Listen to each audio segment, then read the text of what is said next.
Super Mario 64 wasn't the first 3D platformer ever made, but it was the one that became the standard bearer for games to come. It was also the game that proved that mascots from the Bit Wars could make the leap to 3D while still being just as good as they ever were in the second dimension. 2 years later, Mega Man finally made his 3D debut, but not in the way that most would expect. Mega Man Legends is a spin-off that stars Mega Man Volnut in a world that's completely different than the original series. In Legends, Volnut, along with Roll and Gramps, lives as diggers, searching ruins of the flooded Earth for energy sources called refractor shards. They crash land on an island where Volnut gets wrapped up in protecting the island from pirates and the mystery surrounding the island's ruins. A lot of early 3D games don't exactly hold up well.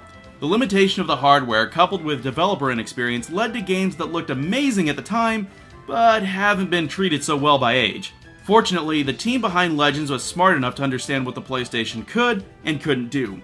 Legends is stylized incredibly well. The lively above-ground towns and citizens all sport individual looks, with few models getting repeated.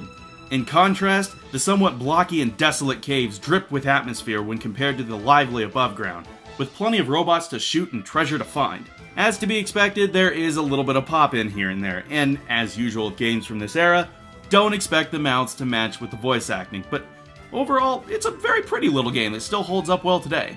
Soundtrack-wise, Legends can be described in one word: comfy.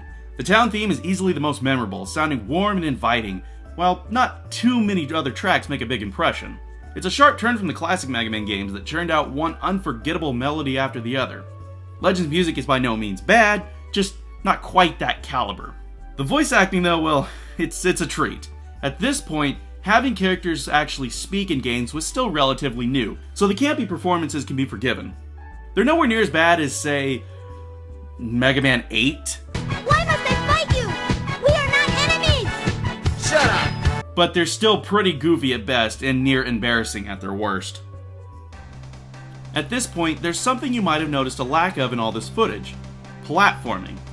Volnut still does plenty of jumping in Mega Man Legends, as the classic games are known for, but very little of it is like Mega Man's Origins. Legends has players exploring dungeons, finding shards for money, and collecting extra parts to build weapons. Instead of playing like a platform game, Legends takes a more action RPG approach in terms of gameplay. In truth, there's quite a few similarities between this and Zelda Ocarina of Time, despite Legends coming out about a year before. The shift from precision platforming and destroying bosses to exploring and progressing along a story works surprisingly well. Combat has Volnut gunning down enemies with his basic buster that can be upgraded, along with different sub-weapons that are either earned or built from junk that's found in the ruins, or bought from stores and crafted by Roll. The general control may come off as clunky at first. Keep in mind, Legends was a game that came before dual analogs were a standard. Volnut moves forward, left, right, and back with the D-pad, but he has to be turned with the L1 and R1 buttons. With these controls, Volnut feels somewhat tank-like, and it does take some getting used to.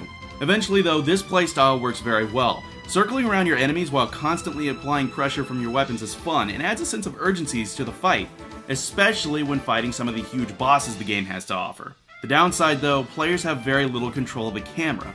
Typically this isn't a huge issue.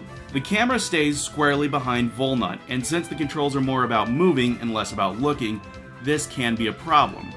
Certain areas, particularly in dungeons, have enemies that are above Volnut or out of sight.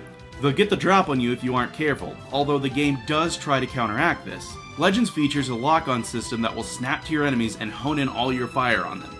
Problem is, the lock-on freezes Volnut in his tracks, making it less than ideal when there are multiple enemies attacking you at once. The lock-on would be far more useful if Volnut can move, since dropping it will snap the camera behind him and that won't stop enemies from firing at you off-screen. Thankfully, this is somewhat counterbalanced by the Mega Buster having some serious assistance when aiming. Generally, if you fire in the direction of enemies, your bullets will redirect to hit their intended target. Mastering this control is a must, and really isn't as difficult as it might sound. The lock-on is best used when at a distance whenever your weapons are upgraded for range, or when you want to tap it to quickly find your target. Exploring dungeons is rewarding, with each one eventually connecting to lead to a vast underground network beneath the island. There's plenty to find, explore, and craft, not to mention upgrading both the buster and your sub-weapons. The world of Mega Man Legends is an easy one to fall in love with. The characters, especially the pirates, are all charming in their own ways, even with the campy voice acting.